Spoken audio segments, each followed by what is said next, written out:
নমস্কার, পোস্টে আপনাদের সবাইকে স্বাগত। শুরু করছি আজকের বিশেষ অনুষ্ঠান। আপনাদের সঙ্গে রয়েছি আমি সুপ্রিয়। ভোটের আগে তৃণমূলের সংরক্ষণে বড় ধাক্কা ওবিসি মামলায়। রাজ্য সরকারের নতুন বিজ্ঞপ্তিতে স্থগিতাদেশ দিল কলকাতা হাইকোর্টের ডিভিশন বেঞ্চ এবং তা বলবৎ থাকবে 31শে জুন অবধি। কিন্তু যে ওবিসি সংরক্ষণের এই মামলা নিয়ে আমরা যতদূর জানি যে সুপ্রিম কোর্টে রাজ্য সরকার যখন এই মামলা নিয়ে যান, সেখানে সুপ্রিম কোর্টের কাছে 3 মাসের জন্য সময় চেয়েছিলেন গোটা বিষয়টাকে নতুন করে সাজানোর জন্য।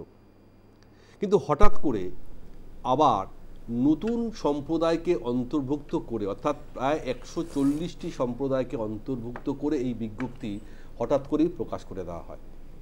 জানি আবার ফের মামলা হয়, সেই মামলা ওঠে কলকাতা হাইকোর্টের ডিভিশন বেঞ্চ তপব্রত চক্রবর্তী এবং রাজাশেখর মান্থার বেঞ্চে, এবং আজ ছিল তার শুনানি।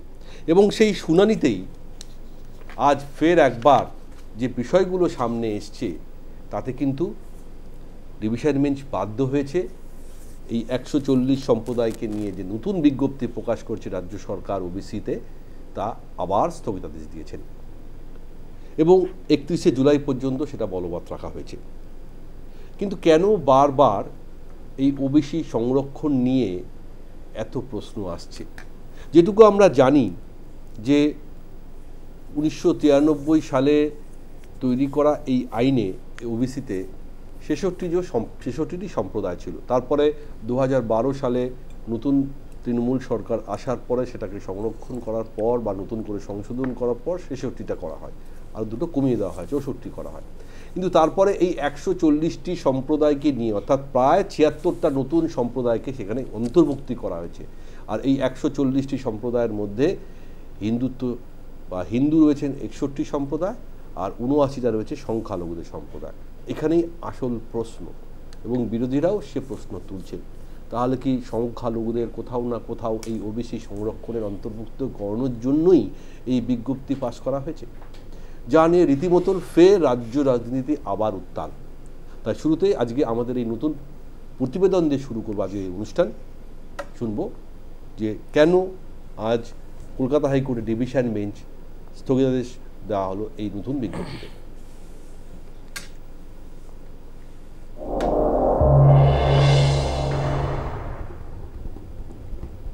আদালতে ফের ধাক্কা রাজ্যের।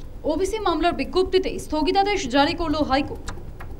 হাইকোর্টের বিচারপতি তপব্রত চক্রবর্তী এবং বিচারপতি রাজাশেখর মান্থার ডিভিশন বেঞ্চ বিজ্ঞপ্তিতে অন্তর্বর্তী স্থগিতাদেশ জারি করল। এই স্থগিতাদেশ বহাল থাকবে আগামী 31শে জুলাই পর্যন্ত। ওবিসি নতুন তালিকা সহ এই সময়ে রাজ্য সরকারের যত বিজ্ঞপ্তি প্রকাশ করেছে সমস্ত কিছুর ওপরেই জারি হলো স্থগিতাদেশ। রাজ্য পোর্টাল চালু করে জাতিগত শংসাপত্র জমা করার নির্দেশ দিয়েছিল, সেই প্রক্রিয়াতেও জারি থাকবে স্থগিতাদেশ। আমাদের যেটা কোর্টের কাছে খুব স্পেসিফিক সাবমিশন ছিল যে এইভাবে জিনিসটা করা সম্ভব না এবং এটাকে পুরোপুরি বেআইনিভাবে করা হচ্ছে। ইমিডিয়েট যদি কোর্ট ইন্টারভিন না করে তাহলে একটা বড় ক্ষতি হয়ে যাবে, কারণ অনেক মানুষের ক্ষতি হয়ে যেতে পারে। সেই জন্য আমরা কোর্টের কাছে সেটা আবেদন জানিয়েছিলাম। তারপরে শুনানি করে কোর্ট এই 31শে জুলাই পর্যন্ত এতগুলো নোটিফিকেশনের উপরে দীর্ঘ 2 দিন হিয়ারিং করে কোর্ট আলটিমেটলি 31শে জুলাই পর্যন্ত স্টে অর্ডার গ্রান্ট করেছে। 2024 সালে রাজ্যের তৈরি ওবিসি তালিকা বাতিল করে দেয় আদালত। ওবিসি এই তালিকাতে থাকা 66টি সম্প্রদায় সম্পর্কে ওই তালিকায় কিছুই বলা হয়নি।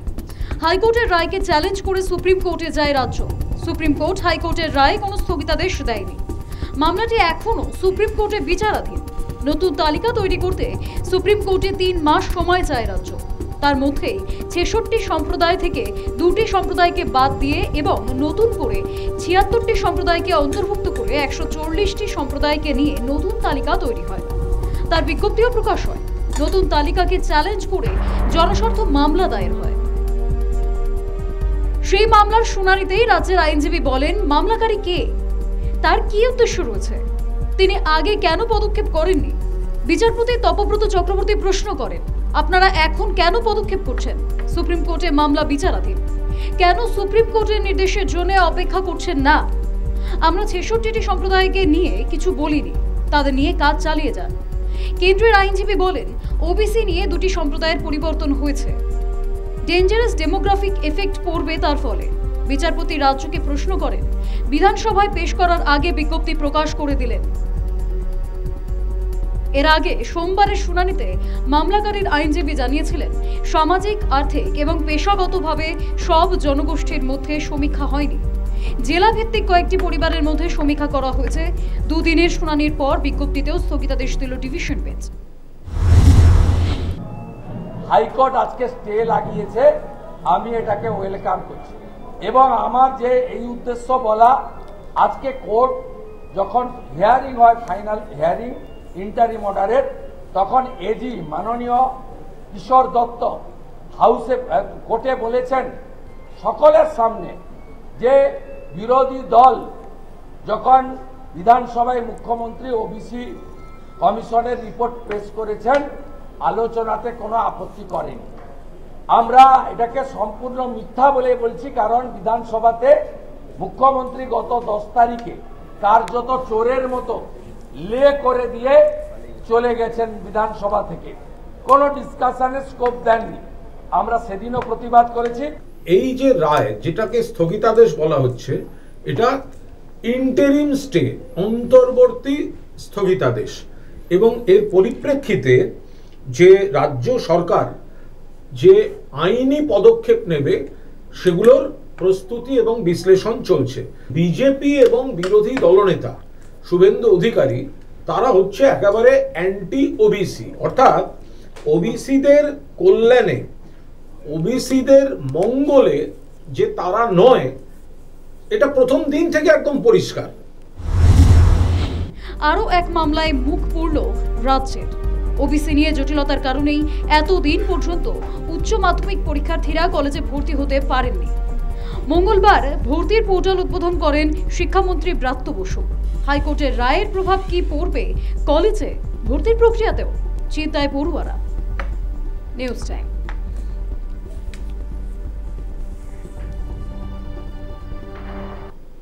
খুব স্বাভাবিকভাবে যে প্রশ্নটা সবার আগে আসছে বা বিরোধীরা যে প্রশ্নটা তুলছে, তাহলে কি সত্যি ধর্মের ভিত্তিতেই সংরক্ষণ করা হয়েছে? মূলত আর্থিক, সামাজিক, শিক্ষাগত এই 3টে বিভাগকে সামনে রেখেই সংরক্ষণ করা হয়। তাহলে কেন এই আর্থসামাজিক কাঠামো উপর নির্ভর করে এই সমীক্ষা করা হয়নি? সমীক্ষা নিয়েও প্রশ্ন রয়েছে। বিধানসভায় বিল পাস করা হয়নি, অথচ আজকে হাইকোর্টে ডিভিশন বেঞ্চে বলা হয়েছে সেই বিল পাস করা হয়েছে, বিরোধীরা তাতে সমর্থন করেছেন। অর্থাৎ কোথাও না কোথাও কিছু না কিছু লুকোছাপা তো এখানেই আছে। আমার আজকে এই অনুষ্ঠান শুরু করব, তার আগে আমি আমাদের উপস্থিত অতিথিদের আলাপ করিয়ে দেবো। আমার সঙ্গে রয়েছেন আমার ডান দিকে বিজেপির মুখপাত্র পৃথ্বীরাজ মুখার্জি। পৃথ্বীরাজ, আপনাকে স্বাগত। আমার বাদিকে রয়েছেন টিএমসির কর্মী সমর্থক দেবব্রত রায়। দেবব্রত, আপনাকে স্বাগত। বাইরে থেকে রয়েছেন বিশিষ্ট আইনজীবী শামীম আহমেদ সাহেব। শামীম সাহেব, আপনাকেও স্বাগত। আমার সঙ্গে রয়েছেন রাজনৈতিক বিশ্লেষক অধ্যাপক প্রতীপ চট্টোপাধ্যায়। প্রতীপদা, আপনাকেও স্বাগত। প্রথম প্রশ্ন আমি ডাকবো আইনজীবী শামীম আহমেদের কাছে। শামীম সাহেব, যে বিষয়গুলো উঠে আসছে, যে বিধানসভায় বিল পাস করা হলো না, সমীক্ষা সঠিকভাবে করা হলো না, এবং যে সংরক্ষণটা করা হয়েছে, যে সংরক্ষণে 140 জন সম্প্রদায়কে অন্তর্ভুক্ত করা হয়েছে, যেখানে সুপ্রিম কোর্টে না জানিয়ে, যেখানে সুপ্রিম কোর্টে এই মামলা চলছে, সেখানে তাদেরকে না জানিয়ে তো কোর্টের কোথাও না কোথাও অবমাননা করা। তাহলে কিভাবে এই বিজ্ঞপ্তি প্রকাশ করা হলো? এবং এই বিজ্ঞপ্তি প্রকাশ করার পর যেটা আমরা জানতে পারছি, 140টি সম্প্রদায়ের মধ্যে, তার মধ্যে 61টা হিন্দু আর 79টা সংখ্যালঘু। তাহলে কোথাও না কোথাও বোঝা যাচ্ছে যে সরকারের ইন্টেনশনটা কোথায়। তাহলে সুপ্রিম কোর্টে যখন এই মামলা বিচারাধীন এবং 3 মাস সময় নেওয়া হয়েছে এটাকে কারেকশন করার জন্য, তারপরে এত অল্প সময়ের মধ্যে কিভাবে সমীক্ষা প্রপারলি না করে তড়িঘড়ি করে এই বিজ্ঞপ্তি প্রকাশ করে দেওয়া হলো? শামীম সাহেব। দেখুন, এই আলোচনাটা শুরুই হচ্ছে একটা ভুল পারসেপশন থেকে। কারণ বুঝতে হবে যে ধরে নিন কোনো মামলা ওবিসি নিয়ে হয়নি, তাহলে কি এই সার্ভে হবে না? ঠিক। এবং যাদের নাম ইনক্লুডেড আছে তাদেরকে বাদ দিয়ে, যারা যদি এগিয়ে যায় সামাজিকভাবে, অর্থনৈতিকভাবে, তাদেরকে বাদ দিয়ে যারা পিছিয়ে আছে তাদেরকে আবার ইনক্লুডেড হবে। এটাই তো প্রক্রিয়া। আর এই প্রক্রিয়াটা যে চালাতে হবে একটা নির্দিষ্ট সময় অন্তর, তা 1993 সালে আইনেই বলে দেওয়া আছে। ফলে হাইকোর্টের ডিভিশন বেঞ্চ নির্দেশ দিক বা না দিক, সুপ্রিম কোর্টে মামলা পেন্ডিং থাকুক বা না থাকুক, এই যে 1993 সালের আইন, এই আইন মোতাবেক ইনক্লুশন এবং এক্সক্লুশন করা যায়, এইটাকে কোথাও সামনে নিয়ে আসা হচ্ছে না। 2, যে অ্যাপ্লিকেশান রিসিভ করেছে, তারপরে হিয়ারিং হয়েছে, তারপরে একটা নোটিফিকেশান হয়েছে, সেই নোটিফিকেশানটা অবশ্যই আইনে বলা আছে যে বিধানসভাতে লে করতে হবে। লে করার অর্থ কখনোই বিল পাস করা নয়। লে করার অর্থ হচ্ছে যেগুলো সাবঅর্ডিনেট লেজিসলেশন আমরা বলি, এক্সিকিউটিভ ডিসিশন, যদি আইনে বলা থাকে যে বিধানসভায় লে করতে হবে, তাহলে সেটাকে বিধানসভায় প্লেস করতে হয়। তার উপরে আলোচনা হতে পারে, তার উপরে মতামত বিনিময় হতে পারে, কিন্তু সেটা কখনোই, সুপ্রিম কোর্টে এই সংক্রান্ত বিষয়ে বিভিন্ন মামলাও হয়েছে, কখনোই ম্যান্ডেটারি নয়, এটাকে ডাইরেক্টরি বলেছে সুপ্রিম কোর্ট বারে বারে। আর এরপরে যে প্রশ্নটা আসে, দেখে নিন সাচ্চার কমিটির রিপোর্ট আপনারা জানেন, রঘুনাথ মিশ্র কমিশনের রেকমেন্ডেশন আপনারা জানেন, সেইখানে সমস্তই সব অ্যানালিসিস হয়েছে। আপনি বলুন দেখি, এই বিগত এই রিপোর্টগুলো আসার পর থেকে পশ্চিমবঙ্গে কি আমূল পরিবর্তন হয়েছে, যে যারা পিছিয়ে পড়া সম্প্রদায় ছিল, ধরে নিন মুসলিম বা যারাই আছেন, তারা অনেক এগিয়ে এসছে, যার জন্যে এই তালিকা নিয়ে এত প্রশ্ন উঠছে। আর দেখুন মামলা করছে কারা, মামলা করছে যারা, যিনি আরএসএস করেন তিনি বা বিজেপি করেন তিনি সমর্থন করছেন। আসলে যারা কেন্দ্রে আছে, যাদের দায়িত্ব ছিল ইকোনমিক কাস্ট সেন্সাস করা, যেটা করলে প্রকৃত অর্থে বোঝা যেত সমাজের পিছিয়ে পড়া সম্প্রদায়ের মানুষরা কোথায় অবস্থান করছে, এত দিন ধরে তারা ক্ষমতায় আছে, কোনোদিন এই এফোর্টটাই দেয়নি যাতে বোঝা না যায়, যাতে যারা পিছিয়ে পড়া সম্প্রদায় আছে তাদেরকে পিছিয়ে রাখা যায় এবং একটা অংশের মানুষকে ওই অর্থনৈতিকভাবে এগিয়ে রাখা যায়। সেটাই হচ্ছে এই যারা কেন্দ্রে ক্ষমতায় আছে, এমনকি রাজ্যে যারা ক্ষমতায় আছে, তাদের উদ্দেশ্য। আর যার জন্যে সৎ উদ্দেশ্য নিয়ে যদি রাজ্যও চেষ্টা করত, যে সদিচ্ছা প্রয়োজন ছিল, এই আমি প্রথমেই যখন এই ডিভিশন বেঞ্চ রায় দিয়েছিল, তখন আমি বিভিন্ন আপনাদের চ্যানেলে এসেও আমি বলেছি যে প্রয়োজন নেই সুপ্রিম কোর্টে মামলার জন্য অপেক্ষা করার, এখনই তারা এই সার্ভে করতে পারে এবং ইনক্লুশন এক্সক্লুশন করতে পারে ইন টার্মস অফ স্ট্যাটিউট। তার জন্য সুপ্রিম কোর্টের নির্দেশের প্রয়োজন নেই, ডিভিশন বেঞ্চের নির্দেশের প্রয়োজন নেই। কিন্তু দেখুন এতদিন পরে সেটা করলো, সেটাই করলো, কিন্তু এতদিন পরে করলো, এবং এতদিন পরে করলো একটা তড়িঘড়ি ইলেকশন সামনে আসছে, সেটাকে মাথায় রেখে করলো কি করলো না তারাই বলতে পারবে। তড়িঘড়ি করে কেন হলো সেই প্রশ্ন আসছে। আদালতে যে প্রশ্ন উঠে এসছে যে এতগুলো শ্রেণীকে আপনারা ওবিসি এ ক্যাটাগরিতে তুলে দিলেন, তার পিছনে কারণ কি? আরে এই 15 বছরে কি আমাদের পশ্চিমবঙ্গে কোথাও চাকরি হয়েছে? যে কটা রিক্রুটমেন্টের পরীক্ষা হয়েছে তা নিয়ে আদালতে মামলা চলছে, কোথাও বাতিল হয়ে গেছে পুরো চাকরিটা, রিক্রুটমেন্ট প্রসেস। ফলে অর্থনৈতিকভাবে যারা পিছিয়ে ছিল সেইভাবে পিছিয়েই আছে। চাষিদের কি আমূল পরিবর্তন হয়েছে? হয়নি। ফলে এটা বুঝে নিতে হবে যে সংরক্ষণ করা হচ্ছে এই একটা পিছিয়ে পড়া সম্প্রদায়কে আগিয়ে নিয়ে আসার জন্যে। তার ভিত্তি হচ্ছে তাদের অর্থনৈতিক সামাজিক অবস্থান, সেইটাকে যারা ডিনাই করে তারা হচ্ছেন আরএসএস, সেইটাকে যারা ডিনাই করে বা বিভিন্ন বাহানায় পিছিয়ে দিচ্ছে তারা হচ্ছে এই টিএমসির লোকেরা, এই সরকার। ফলে কেন্দ্র সরকার এবং রাজ্য সরকার এবং তাদের দল কোনোভাবেই চায় না পিছিয়ে পড়া সম্প্রদায় বা পিছিয়ে পড়া জাতিগোষ্ঠী যারা আছে তারা এগিয়ে আসুক। তার ফলে এই মামলা হচ্ছে, এবং মামলা পরে দেখবেন যারা টিভিতে বাইট দিচ্ছে তাদের কথাও দেখুন একইভাবেই, তারাই বাইট দিচ্ছে যারা এটা চায় না। ফলে ধর্মের ভিত্তিতে এই যে ডিভিশন করার চেষ্টা, সেটা কিন্তু করছে শুভেন্দু, সেটা কিন্তু করছে রাজ্যের ক্ষমতাসীন দল, সেটা কিন্তু করছে তাদের, আমি বলবো যে মামলাকারী তিনিও। শুনলাম আমি আসবো। তবে এটা ঠিক, আজকে ডিভিশন বেঞ্চে যে প্রশ্নগুলো রাজ্য সরকারকে রাখা হয়েছিল সেখানে বারবার বলা হয়েছে যে 2012 সালে ওবিসি আইনে সংশোধন কেন আপনারা আনলেন না? আপনারা 2012 সালের আইন অনুযায়ী অর্ধেক কাজ করেছেন, আর তারপর আবার 1993 সালের আইনে ফেরত গিয়েছেন। এটা কেন করেছেন? আইনে ফেরত কেন গিয়েছেন? এটা রাজ্য সরকারকে এই প্রশ্ন করেছেন ডিভিশন বেঞ্চের বিচারপতি। এই প্রশ্ন আদালতের কাছে উঠে আসতেই পারে, কিন্তু আদালত যে প্রশ্ন করছেন কোন ভাবনা থেকে করছেন তা বুঝে নেওয়া জরুরি। আমি উইথ অল ডিউ রেসপেক্ট মনে করি যে আইন এখন আছে বর্তমানে তার ভিত্তিতেই এই পরিবর্তন করা যেতে পারে। এর জন্য কোনো নতুন আমেন্ডমেন্ট নিয়ে আসার প্রয়োজন আছে বলে আমি মনে করি না। বিচারপতিরা যে মত প্রকাশ করেছেন সেই মতের সঙ্গে যদি এই ধরনের কথা বলে থাকেন আমি দ্বিমত পোষণ করছি। প্রয়োজন হলে আমি সেই নির্দিষ্ট জায়গায় সেটা সমাধান করব। বেশ বেশ, আমি আসবো পৃথ্বীরাজ, তারপরে দেবব্রত। তার আগে আমি প্রদীপদার কাছে জানতে চাইব। প্রদীপদা, সংরক্ষণ একটা এমন সেন্সিটিভ ইস্যু, আমরা জানি যে শুধু আমাদের বাংলায় নয়, গোটা দেশেই এখন একটা ধর্মীয় মেরুকরণের জায়গা তৈরি হয়েছে, এবং সেখানে সংরক্ষণ একটা শব্দ, যে শব্দের ওপর দাঁড়িয়ে কোথাও না কোথাও ভোট রাজনীতিকে ব্যবহার করা হয়।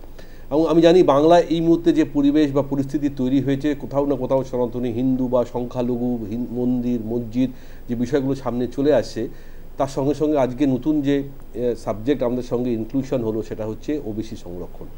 ফলে আজকে সুপ্রিম কোর্টে এই মামলা চলছে, সেই সুপ্রিম কোর্ট থেকে আবার ডিভিশন বেঞ্চে আসা এবং অন্তর্বর্তী স্থগিতাদেশ দেওয়া, এবং সেখানে হিন্দুর পার্সেন্টেজ কত, সংখ্যালঘুদের পার্সেন্টেজ কত, কেন এই অ্যামেন্ডমেন্টটা ঠিক মতন করা হয়নি, বিচারপতিরা যখন এই প্রশ্ন তুলছেন, আক্ষরিক অর্থে কোথাও না কোথাও সরকার তাদের একটা ভাবনা থেকে করছেন, আর বিরোধীরা অবশ্যই সেই ভাবনার জায়গা থেকে তারাও তাদের মতামত প্রকাশ করছেন।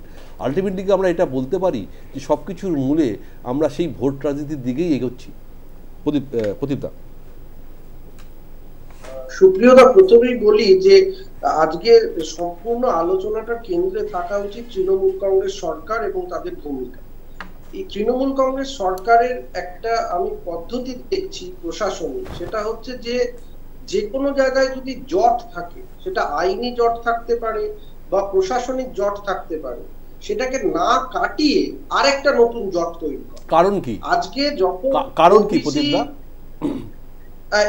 এর কারণটা হচ্ছে যে তৃণমূল কংগ্রেস নিজেই বুঝতে পারছে না কোনটা করলে তারা মানুষের কাছে সহজভাবে নিজেদের ভোটটা পেতে পারে। ভোট রাজনীতি একটা বড় কারণ।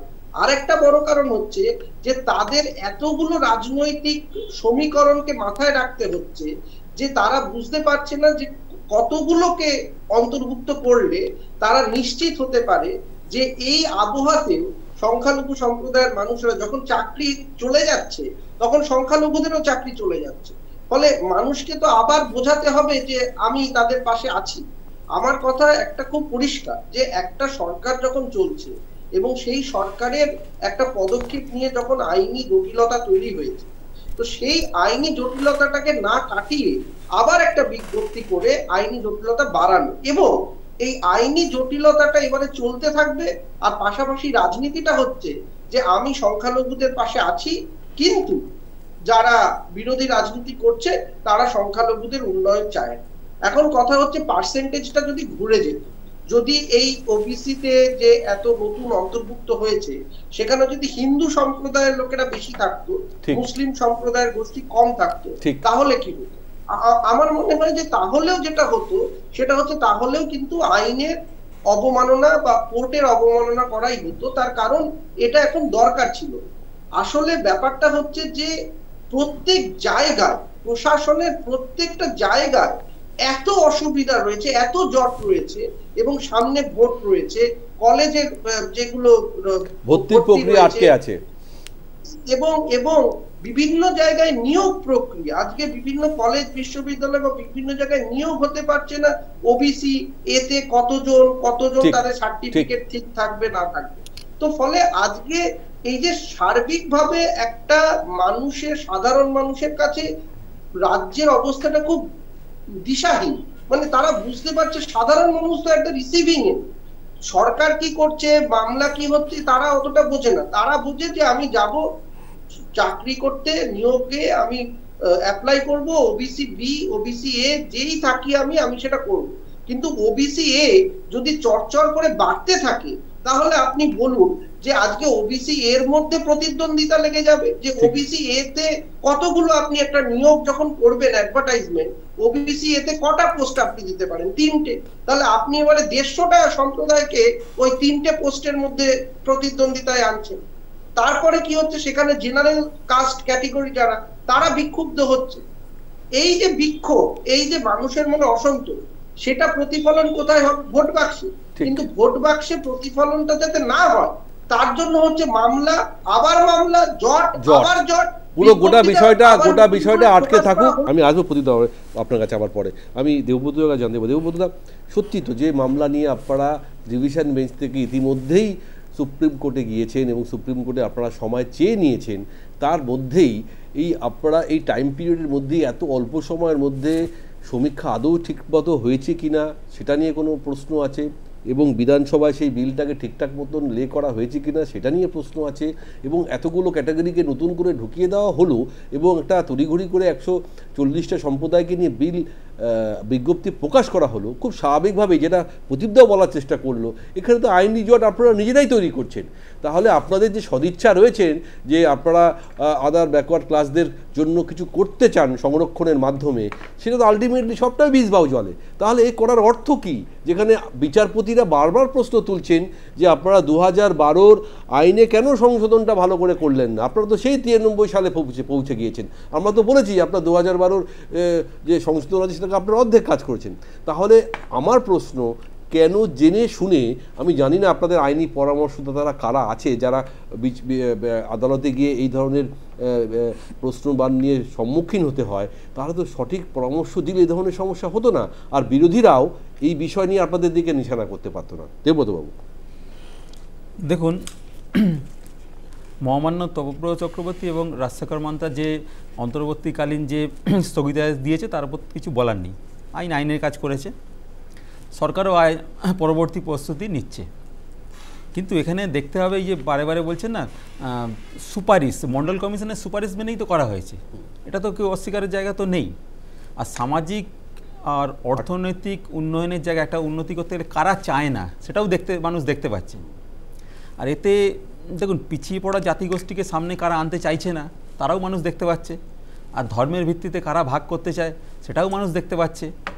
একটা ছোট্ট ছোট্ট উদাহরণ আমি দিচ্ছি। এই যে বিজেপি বলে না, তা ওদের তো মাদার কনসার্ট আছে RSS, ওদের কথাবার্তা শুনে চলে। এই যে গোয়া ওয়ালকার ছিলেন, এটা খুব প্রাসঙ্গিক কথা। উনি মনে করতেন, একদম ছাপার অক্ষরে লেখা আছে, এটা আমি বলছি না, যদি ক্ষমতা ধরে রাখতে চাও তাহলে মানুষকে অশিক্ষিত করে রাখো, মানুষকে দরিদ্র করে রাখো। এটা আমি বলছি না, একদম লেখা, একদম কার্যত বিজেপি সেটা পদে পদে করে দেখাচ্ছে। আর কারা মামলা করেছে তো নতুন করে বলতে হবে না, সাইম সাহেব বলেই দিলেন, আর মানুষও দেখতে পাচ্ছে। এখন সরকার প্রতিটা ক্ষেত্রে চেষ্টা করছে পিছিয়ে পড়া মানুষকে মূল স্রোতে এনে তাদের অর্থনৈতিক এবং সামাজিক উন্নয়ন করার, কিন্তু কার্যত কিছু মানুষের অসহযোগিতার কারণে সেটা হয়ে উঠছে না। সেটা চাকরি ক্ষেত্রেও হতে পারে এবং সংরক্ষণের ক্ষেত্রেও হতে পারে।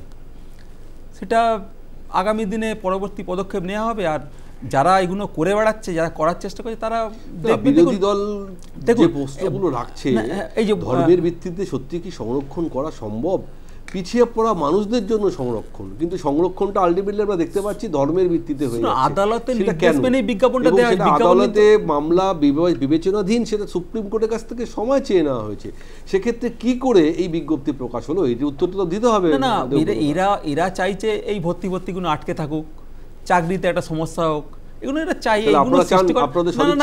না, সরকারের তো প্রতিটা ক্ষেত্রে, চাকরির ক্ষেত্রেও আমরা বলেছি সদিচ্ছা যে ছিল, প্রতিটা পদক্ষেপে দেখা গেছে। এই ক্ষেত্রেও যদি সরকারের সদিচ্ছা আছে মানুষ দেখতে পাচ্ছে, কিন্তু কারা মামলাটা কারা করছে সেটাও তো দেখতে হবে। যারা এখন মহান সাজার চেষ্টা করে, তারা দেখুন, ভগবান সাজার চেষ্টা করে, তারা দেখতে পাচ্ছে তারা করছে, আটকে তারা চায় না তাদের সামাজিক আর্থিক উন্নয়ন। আর বিজেপি দিয়ে এই ধর্মীয় বিভাজন করে, আর ছোটো জাত, উঁচু জাত, নিচু জাত, ওরা তো বিভিন্ন যে দোকানগুলো সারা ভারতবর্ষ জুড়ে বোধহয় 20টা রাজ্যে ক্ষমতা, আমরা দেখতে পাচ্ছি ওখানে কি নিচু শ্রেণী মানুষের প্রতি কি ওরা মনোভাব প্রকাশ করে, কি বক্তব্য পেশ করে। অন্য রাজ্যের কথা বলে লাভ নেই, আমাদের অন্য রাজ্যে নিশ্চয়ই বলতে হবে, কারণ বিজেপি তো পশ্চিমবঙ্গের ক্ষমতায় আসেনি। আমাদের রাজনীতি আছে, নিশ্চয়ই আছে, থাকবে, অবশ্যই থাকবে, আমি সেটাকে অস্বীকার করছি না। কিন্তু যখনই এই একটা খুব সেন্সিটিভ ইস্যু, এই সংরক্ষণ ওবিসি, সেই ওবিসি সংরক্ষণ মামলায় পিছিয়ে পড়া মানুষদের জন্য কিছু করার কথা সরকারের, সেটা সরকার তো চেষ্টা করছে, কিন্তু চেষ্টা করছে, সেই চেষ্টার মধ্যে যে ত্রুটি আছে সেটা তো মানতে হবে।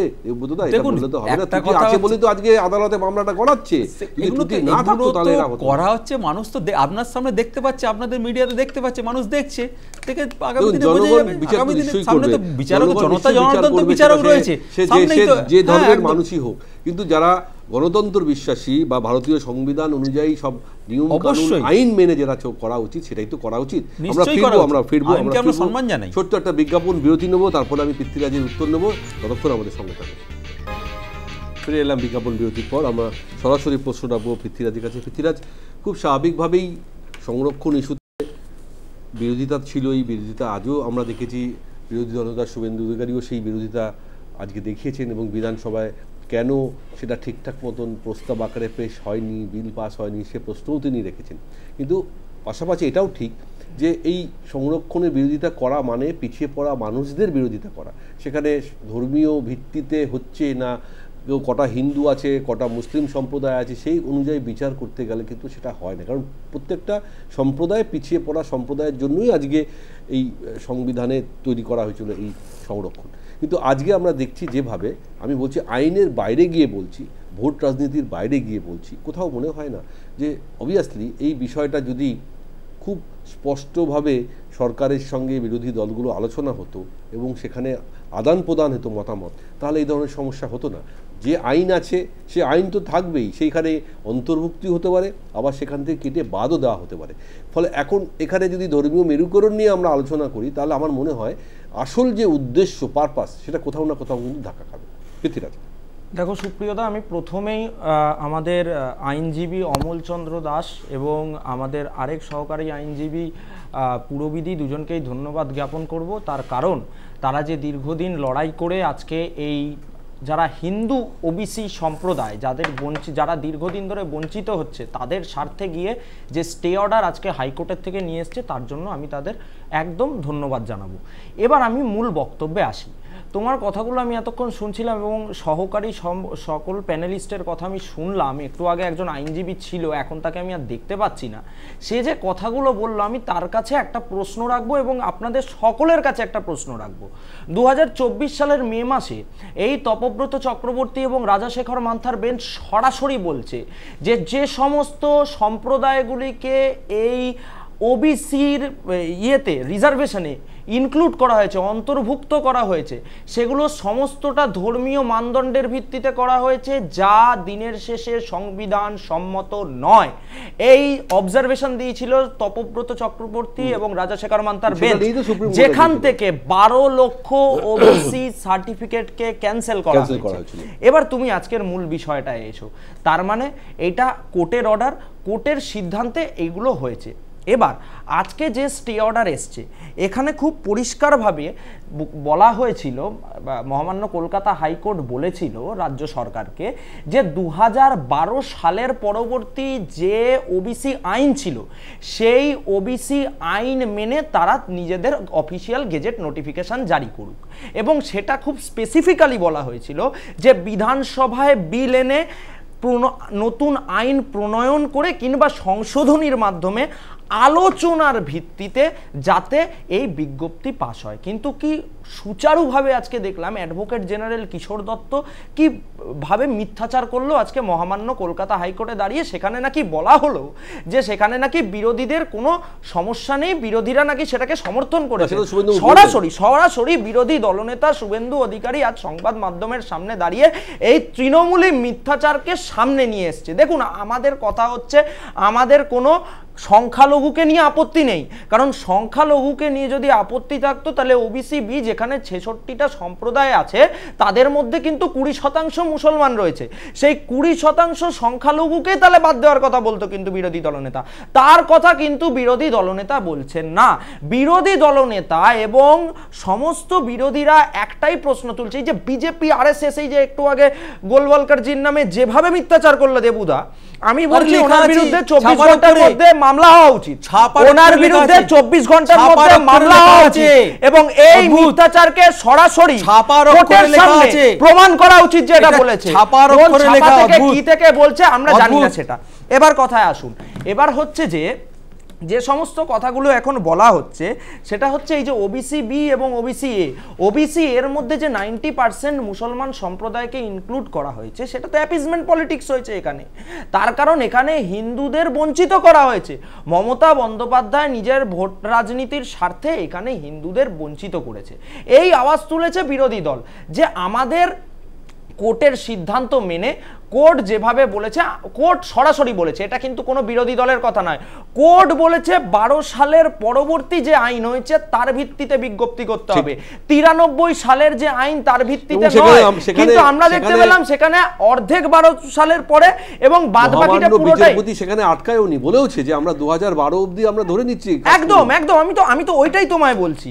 তার মানে কি? তার মানে রাজ্য সরকারের কোনো সদিচ্ছা নেই এবং রাজ্য সরকার চাইছে এই জটটা যাতে লেগে থাকে। এই জটটা যদি লেগে থাকে তাহলে রাজ্য সরকারের, যেমন কল্যাণ বন্দ্যোপাধ্যায় আপনার লোকসভা কক্ষে ওই ওয়াকফ নিয়ে জানে, ওয়াকফ সম্পত্তি যে পাস হবে সেটা জানতো, কিন্তু ব্যাপারটা কি দেখাতে হবে আমরা কতটা সংখ্যালঘু সম্প্রদায়ের সাথে আছি। এই যে ধরুন মাদ্রাসা, এই মাদ্রাসাগুলোতে পড়াশোনা হয় না, এগুলো এখন জঙ্গি তৈরির কারখানায় পরিণত হয়েছে। এবার এই জঙ্গি তৈরির আখড়াগুলো থেকে তো জঙ্গি তৈরি করছে মমতা বন্দ্যোপাধ্যায় সংখ্যালঘুদের দিয়ে, তাদেরকে তো সেই শিক্ষা দেওয়া হচ্ছে না। যদি আজকে পশ্চিমবঙ্গের এই সংখ্যালঘুরা সেই শিক্ষা প্রদানের জায়গাটা করে দিত মমতা বন্দ্যোপাধ্যায় তাদের জন্য, তাহলে দেখতেন এই মমতা বন্দ্যোপাধ্যায়কেও আর কোনো সংখ্যালঘু এই রাজ্যে দাঁড়িয়ে সমর্থন করতো না। এবং তার থেকেও বড় কথা, কতটা বায়াসড দেখুন এই রাজ্য সরকার, যে মমতা বন্দ্যোপাধ্যায় ছেড়ে দিন, যখন পুরমন্ত্রী ববি হাকিম দাঁড়িয়ে বলছেন যে যারা দাওয়াতে ইসলাম গ্রহণ করবেন না তারা হতভাগা, তখন মুখ্যমন্ত্রী এই ববি হাকিমের বিরুদ্ধে একটা পদক্ষেপ নিচ্ছে না।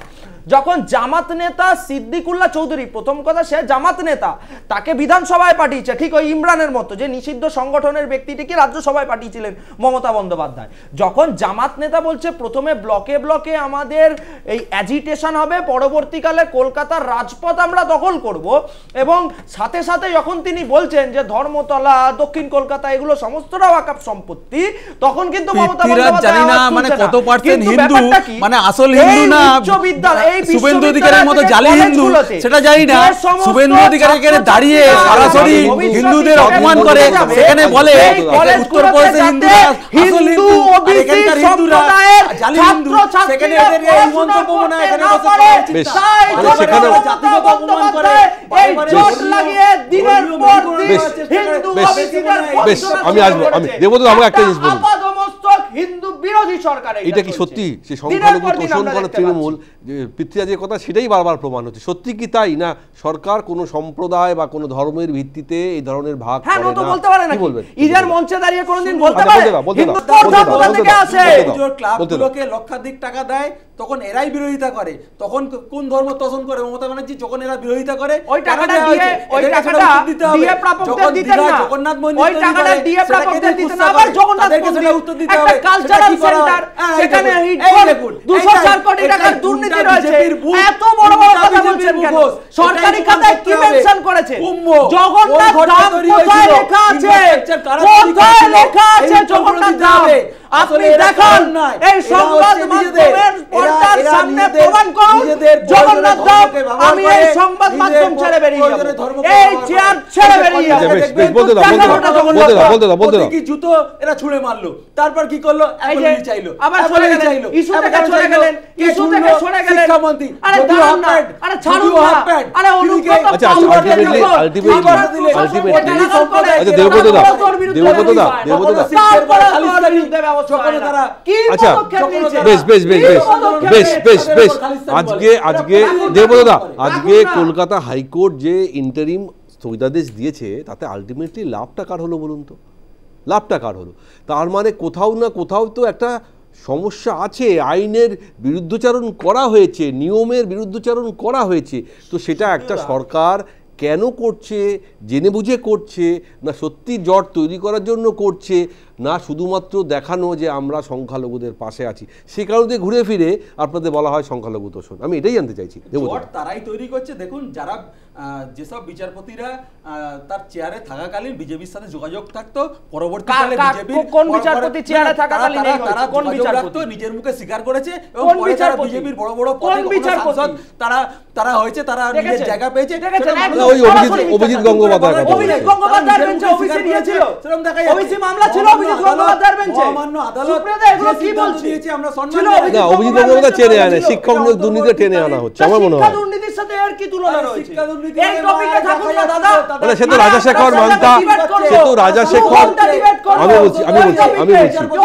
আমি বলছি রাজাশেখর মান্তা আমি একটা কথা বলি, বেশ বেশ বেশ আমি একটা কথা বলি বেশ বেশ বেশ বেশ বেশ বেশ বেশ বেশ শুধু অভিজিৎ গঙ্গোপাধ্যায় নয়, এই অভিজিৎ বেশ বেশ বেশ আমি একটা কথা বলি কোন বিচারকের বিরুদ্ধে, আচ্ছা বেশ বেশ বেশ আচ্ছা দেবব্রত আমাকে একটা জিনিস বলুন, অভিজিৎ গঙ্গোপাধ্যায় নিয়ে আপনারা বলেন, আপনারা রাজাশেখর মান্থা নিয়ে বলেন, কোনো বিচারকের রায় নিয়ে কি সত্যি এইভাবে প্রশ্ন তোলা যায়? যদি প্রশ্ন তুলতেই হয় তার জন্য উচ্চতর বেঞ্চ আছে, কেন সেখানে আপনারা যান না? কেন বিচারপতির বিরুদ্ধে আপনারা বিষোদ্গার করেন? এটাও তো মানা যায় না। আমাদের এই দেশে আইন সর্বোচ্চ স্তরে রয়েছে, সেখানে কিভাবে বলা হয়?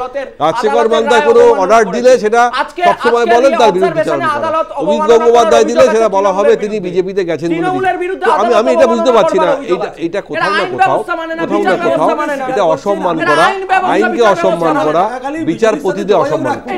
আমরা বলিনি, তিনি নিজের মুখে স্বীকার করেছে, সবাই দেখেছে। আমি প্রদীপদা কাছে যাবো। প্রদীপদা, এই যে এখন একটা এমন সিস্টেম হয়ে গেছে, আমাদের সব কিছু শেষ হয় আদালতের বিচার দিয়ে, এখন সেই বিচার নিয়েও প্রশ্ন, বিচারপতি নিয়েও প্রশ্ন, এবং যে কোনো ইস্যুতে যদি সরকার তার বিরুদ্ধে যায় তাহলে আমরা দেখি সেটা সবসময় আইন নিয়ে প্রশ্ন তুলে দেওয়া হয়, সেটা সর্বোচ্চ আদালত হোক বা সেটা আমাদের কলকাতা হাইকোর্ট হোক, সিঙ্গেল বেঞ্চ হোক, ডিভিশন বেঞ্চ হোক বা সার্কিট বেঞ্চ হোক বা ভেকেশন বেঞ্চ হোক। তাহলে আজকের দিনে দাঁড়িয়ে আমরা এটাই দেখতে পাচ্ছি যে ন্যায়ালয় মানুষ যেখানে ন্যায়ের জন্য যায় এবং সর্বোচ্চ স্তরে সাধারণ মানুষ বিচার পান এই আদালতের মাধ্যমে, মহামান্য বিচারপতির মাধ্যমে, আজকে সেই সিদ্ধান্ত নিয়েও এত প্রশ্ন।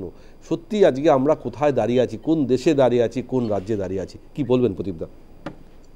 না, সত্যি সার্বিকভাবে বিচার বিভাগের উপরে মানুষের আস্থা কমছে, কারণ আমরা তো দেখছি, অন্তত পশ্চিমবঙ্গের নিরিখেই দেখছি যে এতগুলো যে তদন্ত, দুর্নীতির তদন্ত, কোনোটাই কোনো কুল কিনারা হচ্ছে না। এবং আমি আজকের টপিকে আসছি, তৃণমূল কংগ্রেস সরকারের দ্বিচারিতাটা আমি দেখাচ্ছি যে তারা দেখুন, এই যে যারা চাকরি চলে গেল 26,000, সেখানে কোর্ট যা যা বলেছে সেই অনুযায়ী তারা চলছে, তার বাইরে গিয়ে তারা কিছু করতে পারছে না। অথচ ওবিসিতে কোর্ট যেটা বিচারাধীন তার বাইরে গিয়ে তারা হঠাৎ করে বিজ্ঞপ্তি প্রকাশ করলো। তাহলে কখনো আমি কোর্টের অনুসরণে চলছি, রিট পিটিশন করছি, কখনো কোর্ট আমাকে স্থগিতাদেশ দিচ্ছে, আমি তার উল্টে আমি নিজে করে ফেলছি। তো আমার বক্তব্য হচ্ছে যে রাজ্য সরকারের সুনির্দিষ্ট পরিকল্পনা কোথায়? রাজ্য সরকার যাই করছে, কেন মানুষ বা কেন একটা আইনি জটিলতা বা আইনি ফাঁকফোকর সেখানে থাকছে? একটা রাজ্য সরকার একটা বিজ্ঞপ্তি প্রকাশ করছে, দায়িত্বশীল রাজ্য সরকার, তার বিজ্ঞপ্তিতে কেন মানুষ আইনি জটিলতা বা ফাঁকফোকর খুঁজে পাবে? তাকে তো অনেক আইনি সমস্ত দিক বিবেচনা করে বিজ্ঞপ্তি করতে হবে।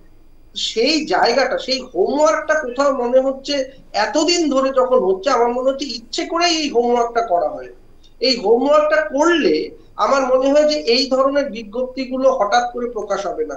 এবং এই যে 21শে জুলাই তো তৃণমূল কংগ্রেসের একটা মহাসমাবেশ, তো 21শে জুলাইয়ের মঞ্চে এটাই হচ্ছে কি বড় ইস্যু হয়ে দাঁড়াবে যে ওবিসি সংরক্ষণের বিষয়ে আমরা কতটা এগিয়েছিলাম, এবং এই যে যেরকম বলা হচ্ছে যে চাকরি বিরোধীরা খেয়ে নিয়েছে, চাকরি বিরোধীরা লোকেরা মামলা, মানে আমি যেটা প্রথমেই আপনাকে প্রশ্ন রেখেছিলাম, এভরিথিং ইজ ইন পলিটিক্স, মানে রাজনীতির বাইরে কোনো কিছু নেই। বলা হচ্ছে আমরা চাকরি খেয়েছি, আগামী দিনে আরো খাবো।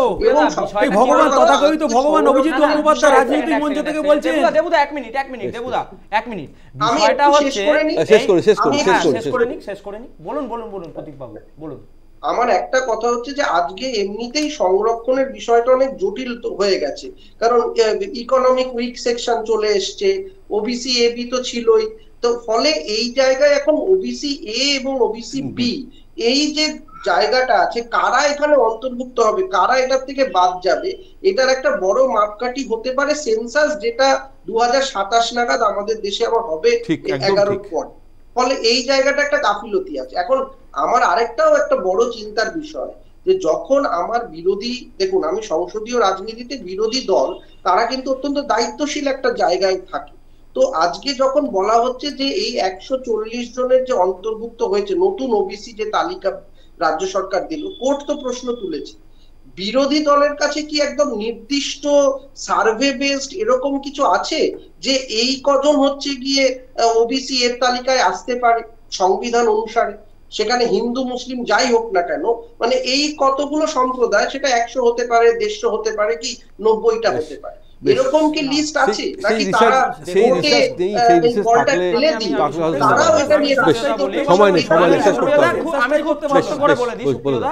দেখুন নিশ্চয়ই বিরোধীদের কাছে তা নেই যেটা প্রদীপবাবু বলল, কিন্তু এটা শাসক এবং বিরোধী পক্ষের যৌথ আলোচনায় তো একটা বেরিয়ে আসতে পারে, একটা সমাধান সূত্র বেরিয়ে আসতে পারে, তাহলেই তো জিনিসটা পুরো ফুল অ্যান্ড ফাইনাল এবং ক্লিয়ার হয়ে যাবে, এবং সংশোধনী কিংবা নতুন আইন প্রণয়ন করতে গেলে সেটা দুপক্ষের আলোচনায় হবে। এবার এই বিষয়টা ছাড়ুন, কারণ কি বলুন তো, এই যে ওবিসি নিয়ে এই যে বঞ্চনা, এর ব্লু প্রিন্টটা ঠিক ওই আপনার খিদিরপুরে যেখানে অগ্নিকাণ্ড হলো সেই ব্লু প্রিন্টের মতো। তৃণমূল একদম বাড়িতে ঘরে বসে বসে শান্তিনিকেতন এবং ক্যামেক্সট্রিতে বসে বসে এরকম ব্লু প্রিন্ট বানিয়ে রাখে। দেখুন আজকে খিদিরপুরেও এক অবস্থা, এই যেমন আজকে ওবিসিতে এতজনকে বঞ্চিত করলো, হিন্দু ওবিসি যারা আছে তাদেরকে বঞ্চিত করলো, খিদিরপুরে তো স্বয়ং হিন্দু মুসলমান যৌথ দুজনকেই বঞ্চিত করেছে।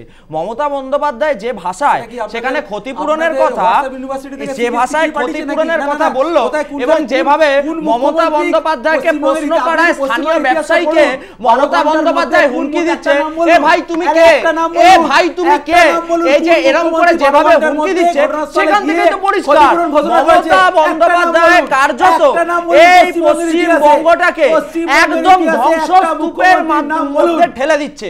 কার্যত মমতা বন্দ্যোপাধ্যায় নিজের বিদায় ঘন্টা বেজে গেছে বলে মমতা বন্দ্যোপাধ্যায় বিদায় যাওয়ার আগে, ঠাকুর প্রতিমা বিসর্জন হওয়ার আগে পুরোপুরি বাংলাটাকে ধ্বংস করে দিয়ে যেতে চাইছে, গোটা বাংলাকে ধ্বংস করে দিয়ে যেতে চাইছে। দেবদা কনক্লুশন শেষ করুন। এই যে বারে বারে বললো না, পশ্চিমবঙ্গের মধ্যে এটা দৃষ্টান্ত স্থাপন করলো মমতা বন্দ্যোপাধ্যায়, যে কোনো দুর্ঘটনায় কোনো মুখ্যমন্ত্রীকে আপনি দেখতে 12 ঘন্টার মধ্যে আরে বাবা দমকলের গাড়ি গিয়ে বলছে আমার গাড়িতে জল নেই, আরে বলছে তেল নেই, দমকল কি বলবে, দৃষ্টান্ত অর্ডারে বলেছে, দৃষ্টান্ত অর্ডারটা দেখো কোথায় ছিল, ওখানে দেখে নেবে 1 ঘন্টা 45 মিনিট কলকাতা কর্পোরেশন, আমি বলছি কলকাতা কর্পোরেশনের হাতে দায়িত্ব থাকা সত্ত্বেও এই দুর্নীতিতে তোলাবাজিতে এই বাজার দৃষ্টান্ত স্থাপন করেছে। বাজারের নিয়ন্ত্রণ তো নেই কলকাতা কর্পোরেশনের হাতে। দমকল যাচ্ছে, দমকল 2 ঘন্টা পরে যাচ্ছে। আজকে যদি বেআইনি কোনো দোকান থেকে থাকে, কার দেখার দায়িত্ব? শুধু ক্ষতিপূরণ দিলে কি মানুষের সর্বশান্ত বিষয় থেকে বেরিয়ে আসতে পারে? ক্ষতিপূরণ সবকিছু হয়? আপনি বলুন। যে প্রশ্ন আসছে আগে আইন দেখতে হবে, পালন করতে হবে। কলকাতা পুরসভা, দমকল দপ্তর সবাই প্রশ্নের মুখে, সবাই প্রশ্নের মুখে। আজকে তো ওখানে বিরোধীরা অভিযোগ করছে যে এখানে অন্তর্ঘাত রয়েছে, 55 একর জমি অন্তর্ঘাত রয়েছে, চক্রান্ত করে পরিকল্পিত আগুন লাগানো হয়েছে। পরের দিন মমতা ব্যানার্জি কি করে বলছে টেম্পোরারি শিফটিং করে দেব, 55 একর জমি কোথা থেকে আসবে? দেখুন এই বিষয়ে আজকে আমাদের সাবজেক্ট নয়, শেষ করতে হবে। আজকে খিদিরপুরের বাজারের আগুন আমাদের সাবজেক্ট নয়, শেষ করতে হবে। বেশ আজকে আমাদের সাবজেক্ট নয়, আমাদের আজকে সাবজেক্ট নয় খিদিরপুর বাজার আগুন। তবে এটুকু বলতে পারি যে মুখ্যমন্ত্রী হয়তো ক্ষতিপূরণ দিয়েছেন, কিন্তু আজকে যে বিষয়গুলো আরও সামনে এসছে, যে পরিকল্পিতভাবে ওখানে আগুন লাগানো হয়েছে, কারণ ওই এলাকার যে দোকান বাজার যে জায়গাটা, সেখানে কোনো বেসরকারি কোম্পানির হাতে তুলে দেওয়ার জন্য এরকম একটা অভিযোগ কিন্তু সামনে আসে। আমরা সেটা তার সত্যতা জানি না, আমরা এই মুহূর্তে বিচারও করছি না, কিন্তু যা বলা হয় তার পিছনে আসল কারণ আদৌ আছে না এর পিছনে রাজনীতি আছে সেটা পরে বলবে। কিন্তু আজ যে ওবিসি সংরক্ষণের ইন্টারিম অন্তর্বর্তী স্থগিতাদেশ দিয়েছেন কলকাতা হাইকোর্টের ডিভিশন বেঞ্চ, সেটা কিন্তু এই বিষয় এখন সত্যি খুব চিন্তার বিষয় যে আগামী দিন কিভাবে এই নতুন সংরক্ষণ আইন বাংলায় পিছিয়ে পড়া মানুষদের জন্য আদৌ কিছু করা সম্ভব কিনা। আমি জানি না সেটা হওয়া সম্ভব কিনা, নাহলে সবটাই ভোট রাজনীতি। আমাদের ধরে নিতে হবে জট থাকবে, কোর্ট থাকবে, শাসক বিরোধী দুই দলই বলবে যে আমরা সবার জন্য করছি, আলটিমেটলি কোনো মানুষের লাভ হবে না। বেশ শেষ করতে হবে। বেশ আমাদের অনুষ্ঠান এখানে শেষ করছি। আমরা চাই দ্রুত সমস্যার সমাধান হোক, সরকার যত দ্রুত সম্ভব নতুন বিজ্ঞপ্তি প্রকাশ করুক এবং আইন মেনে নিয়ম মেনে করুক। আমরা এটাই চাই, যাতে পিছিয়ে পড়া মানুষদের জন্য কিছু না কিছু করা সম্ভব হয়। আমরা এটুকুই বলছি। আজকে হাতে একদম সময় নেই, উপস্থিত সমস্ত অনেক ধন্যবাদ আমার সঙ্গে থাকার জন্য। আপনাদের নিউজ টাইম